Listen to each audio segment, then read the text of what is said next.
Halo teman-teman, mengenai materi kita untuk hari ini adalah kas kecil dan rekonsiliasi bank. Nah, dalam kas kecil itu dikenal ada dua metode.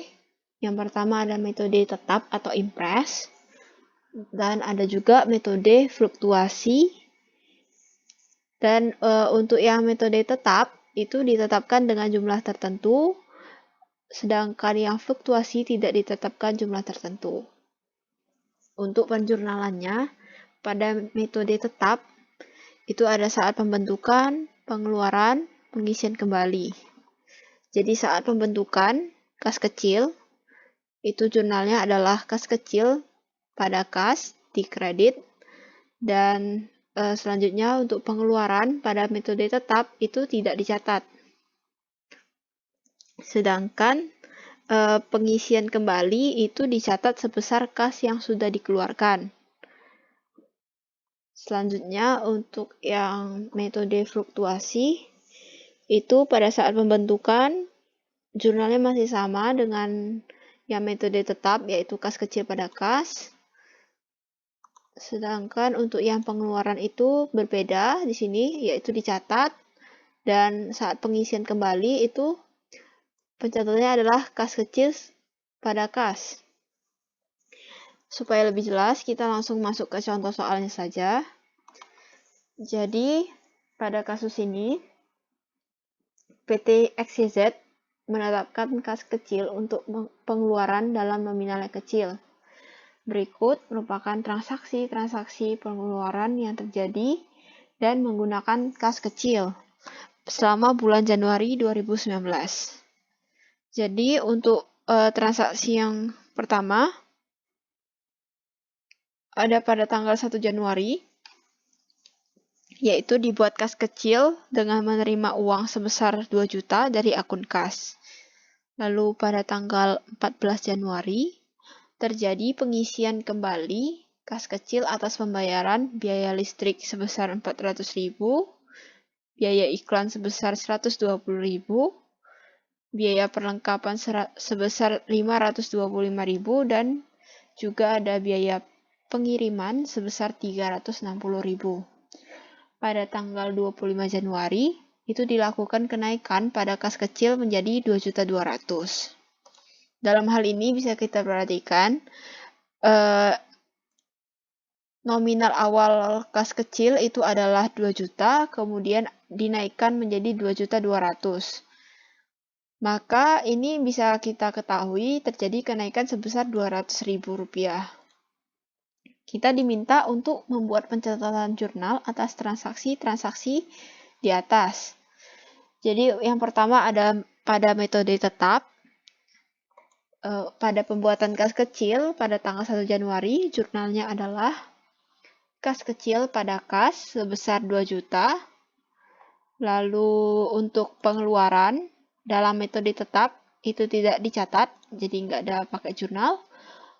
Habis itu ada juga selanjutnya pengisian kembali kas kecil pada tanggal 14 Januari, yaitu jurnalnya adalah semua beban pada kas. Beban listrik sebesar 400.000, beban iklan sebesar 120.000, beban perlengkapan sebesar 525.000, kemudian beban pengiriman sebesar 360.000 pada kas. Kasnya adalah jumlah dari semua beban yang dibayarkan. Untuk transaksi tanggal 25 Januari, yaitu kenaikan pada kas kecil. Jadi untuk jurnalnya tinggal kita tulis kas kecil pada kas, namun nominal yang kita pakai adalah nominal selisihnya, kenaikannya. Jadi dari 2 juta naik ke 2.200.000, artinya kenaikannya adalah 200.000. Jika terjadi penurunan pada kas kecil, maka jurnal yang akan dipakai adalah kas pada kas kecil. Jadi dibalik. Nah, selanjutnya untuk kas kecil pada metode fluktuasi, itu dalam kasus pembuatan kas kecil, ini dengan soal yang masih sama dengan yang tadi, yang ini. Untuk yang pembuatan kas kecil itu jurnalnya masih sama dengan metode tetap atau impres tadi, yaitu kas kecil pada kas sebesar 2 juta.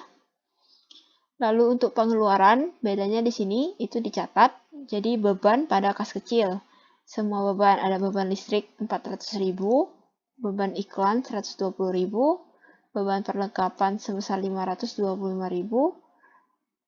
kemudian ada juga beban pengiriman sebesar 360.000. Pada kas kecil sebesar total, yaitu 1.405.000. Nah, lalu juga terjadi pengisian kembali kas kecil, itu jurnal yang dipakai adalah kas kecil pada kas dengan jumlah pakai nominal yang nominal pengeluaran, yaitu 1.405.000. Lalu jika terjadi kenaikan pada kas kecil, jurnalnya juga masih sama, yaitu kas kecil pada kas sebesar nilai selisih antara nominal yang baru sama nominal yang awal, yaitu 200.000. Begitu saja untuk yang kas kecil. Selanjutnya, untuk yang bagian rekonsiliasi bank. Jadi, untuk rekonsiliasi bank ini, itu terjadi ketika bank dengan perusahaan itu mencocokkan saldonya. Jadi, saldo yang ada di perusahaan itu harus disesuaikan dengan bank, begitupun bank menyesuaikan dengan perusahaan. Nah, untuk tabel ini, itu bisa kita pakai sebagai panduan untuk mengerjakan soal mengenai rekonsiliasi bank. Jadi, misalnya begini, deposit in transit. Itu adalah ketika perusahaan sudah melakukan pencatatan, namun bank belum melakukan pencatatan. Jadi, penyesuaian yang harus dilakukan adalah bank akan menambah saldo. Lalu, pada outstanding check, ini cek yang beredar. Jadi, ketika itu perusahaan itu sudah mencatat, namun bank belum mencatat. Jadi, bank harus mengurangkan saldo. Dan untuk bank charge itu ketika perusahaan belum mencatat, sedangkan bank sudah melakukan pencatatan. Jadi penyesuaiannya adalah perusahaan harus mengurangi. Lalu untuk bank kredit, itu ketika perusahaan itu belum melakukan pencatatan, sedangkan bank sudah melakukan pencatatan, maka penyesuaian yang harus dilakukan adalah perusahaan akan menambahkan saldo. Nah, untuk yang bank error dan deposito error, ini tergantung dengan kondisi soal. Tergantung dengan kondisi. Apakah itu harus mengurangkan atau harus menambahkan.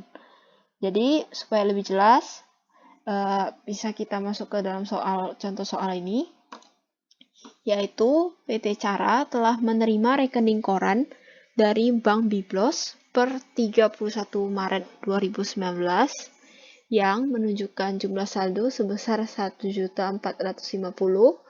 Jadi ini kita ketahui bahwa saldo yang ada di bank itu adalah 1.450.000. Pada tanggal 1 Maret 2019, perkiraan bank di buku besar PT Cara menunjukkan saldo sebesar 2.875.625. Lalu pada bulan Maret 2019 itu buku penerimaan kas menunjukkan jumlah sebesar 4.880.000. Sedangkan buku pengeluaran kas menunjukkan jumlah sebesar 7.180.000. Data yang berhubungan dengan rekonsiliasi bank adalah sebagai berikut. Ada cek yang beredar sekian, lalu juga ada yang telah dikredit oleh bank jasa giro bulan Maret 2019 sebesar 10.225, lalu juga ada cek nomor sekian sebesar 147.000 dicatat dalam laporan buku pengeluaran sebesar 174.000, Yang keempat juga ada, sedangkan cek nomor 1642 sebesar 210.000 dibukukan sebesar 120.000. Contoh 3 dan 4 ini adalah contoh kesalahan pencatatan. Nah, untuk nomor 5 itu adalah setoran kas sebesar 675.000 pada tanggal 31 Maret 2019 belum dicatat karena bank sudah tutup. Yang keenam, bank telah membebankan biaya administrasi sebesar 6.600 dan ongkos buku cek sebesar 1.250. Belum dibukukan PT Cara. Lalu juga ada bank telah mengkredit rekening PT Cara atas kiriman uang sebesar 230.000. Lalu juga ada setoran cek yang diterima PT Cara sebesar 270.000. Tapi ditolak karena saldo tidak mencukupi. Ini namanya adalah NSF atau cek yang tidak berlaku atau bisa juga disebut cek kosong. Kita pertama udah bisa mendapatkan saldo untuk yang menurut bank di soal tadi diketahui sebesar 1.450.000. Nah, untuk saldo menurut perusahaan ini kita bisa cari. Caranya adalah kita baca soal, tadi ini yang 1.450 itu adalah milik bank. Sedangkan untuk yang perusahaan, itu kita lihat dari akun cash on bank. Jadi, pada tanggal 1 Maret, perkiraan bank di buku besar PT Cara itu adalah 2.800 sekian, makanya kita tulis di sini 2.875.625. Lalu pada bulan Maret, buku penerimaan menunjukkan sebesar 4.880. Jadi awalnya segini, lalu ada menunjukkan penerimaan sebesar 4.880 pada bulan Maret. Dan juga ada diketahui pada buku pengeluaran kas itu ada jumlah sebesar 7.180.000. Jadi kalau pengeluaran kan biasa kita letakkan di bagian kredit sebesar 7.180.000. Nah, kita totalkan antara kiri dan kanan. Itu yang bagian debit itu adalah 7.700 sekian dan di bagian kredit adalah 7.100 sekian. Nah, ini kita selisihkan, akan kita dapat ini adalah saldo kas di bank menurut perusahaan. Jadi tinggal kita letakkan di sini saldo menurut perusahaan sebesar 575.625. Nah, kita masuk ke dalam bagian soal. Yang pertama diketahui bahwa cek yang beredar itu adalah nomor sekian, sekian, sekian, sekian. Ada yang 600.000, 70.000, 800.000, dan 180.000. Cek yang beredar itu kita lihat di bagian tabel yang outstanding check. Jadi ketika cek yang beredar itu artinya perusahaan itu sudah melakukan pencatatan, namun bank belum melakukan pencatatan, maka penyesuaiannya adalah bank harus mengurangi. Mengurangi sebesar berapa? Sebesar nominal ini. Total 600.000 ditambah dengan 70.000, ditambah dengan 800.000, ditambahkan lagi dengan 180.000. Totalnya adalah 1.650. Akan kita kurangkan di bagian bank. Yang ini mengurangkan outstanding check atau cek yang beredar boleh juga sebesar 1.650. Itu untuk soal nomor 1. Nah, untuk yang kedua itu telah dikredit oleh bank jasa giro bulan Maret 2019 sebesar 10.225. Kita lihat lagi di bagian tabel. Bank kredit itu adalah kredit oleh bank, berarti kan bank kredit. Bank kredit adalah ketika perusahaan belum melakukan pencatatan, sedangkan bank sudah melakukan pencatatan, maka penyesuaiannya adalah perusahaan harus menambah. Jadi, perusahaan akan menambah bank kredit sebesar 10.225. Itu soal nomor 2. Nah, untuknya nomor 3, cek nomor 1764 sebesar 147.000 dicatat dalam laporan buku pengeluaran sebesar 174.000. Jadi ini salah pencatatan. Sebenarnya harusnya 147.000, ternyata yang tercatat adalah 174.000. Jadi dalam kasus ini itu adalah bagian perusahaan yang error. Jadi kita lihat apakah perusahaan itu harus melakukan penambahan atau pengurangan. Kan tadi ceknya itu adalah 147.000. Sedangkan ternyata yang keluar itu adalah 174. Jadi pengeluarannya itu berlebihan. Jadi kita selisihkan antara 174.000 dengan 147.000, itu hasilnya adalah 27.000. Itu kelebihan perusahaan mengeluarkan kelebihan sebesar 27.000. Maka untuk mengatasi itu, perusahaan akan menambah kembali 27.000 itu. Kita buat sebagai menambah error sebesar 27.000.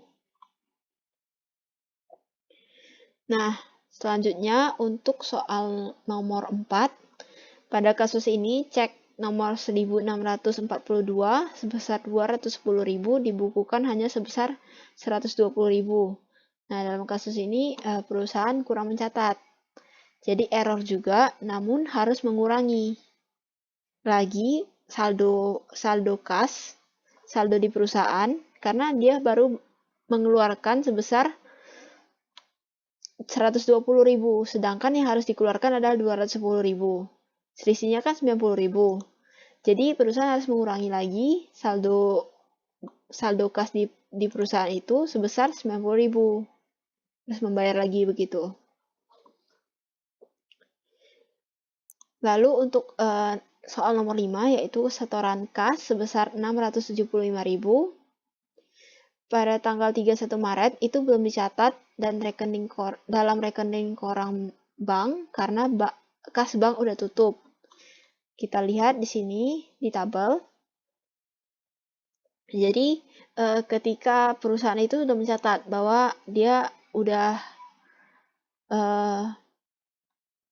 sudah menyetorkan kas pada bank, tapi bank itu belum mencatat. Nah, dalam kasus ini adalah deposit in transit, maka bank harus menambahkan saldo sebesar tadi 675.000. Di bagian sini, deposit in transit 675.000. Nah, untuk soal nomor 6, itu bank telah membebankan biaya administrasi sebesar 6.600 dan ongkos buku cek 1.250. Jumlah tersebut belum dibukukan oleh PT Cara. Jadi, dalam kasus ini perusahaan itu belum mencatat, sedangkan perusahaan itu bank sudah mencatat. Maka ini harus dilakukan penyesuaian pada perusahaan, yaitu mengurangkan saldo sebesar total yang tadi 6.600 ditambah dengan 1.250, kita letakkan di sini sebagai bank charge 7.850. Nah, untuk soal yang ke-7, bank telah mengkredit rekening PT Cara atas kiriman uang sebesar 230.000 yang diterima dari pelanggan. Jadi ini bank telah melakukan kredit, yaitu bank kredit. Maka perusahaan harus menambah sebesar 230.000. Nih, 230.000. Soal selanjutnya yaitu yang ke-8, setoran cek yang diterima PT Cara sebesar 270.000 telah ditolak karena saldo tidak mencukupi, yaitu NSF, artinya cek kosong. Berarti perusahaan itu harus mengurangi saldo sebesar yang cek tersebut, 270.000 NSF. Nah, setelah kita kerjakan 8 soal tadi, bisa kita hitung rekonsiliasi bank itu. Tadi udah diketahui semuanya, saldo menurut bank, kita tambahkan dengan deposit in transit, lalu kita kurangkan dengan outstanding check, Kita dapat hasilnya adalah 475.000. Kita hitung menurut bank berapa, lalu menurut perusahaan berapa. Kalau menurut perusahaan, saldo perusahaan ditambahkan dengan semua yang plus, dikurangkan dengan yang minus, kita dapatkan juga hasilnya 475.000. Jadi, yang perlu diperhatikan adalah saldo antara bank sama perusahaan itu harus sama. Seperti dalam kasus ini. Sekian aja penjelasan untuk materi ini. Jika ada yang ingin bertanya, silakan ditanyakan kepada Astos. Terima kasih.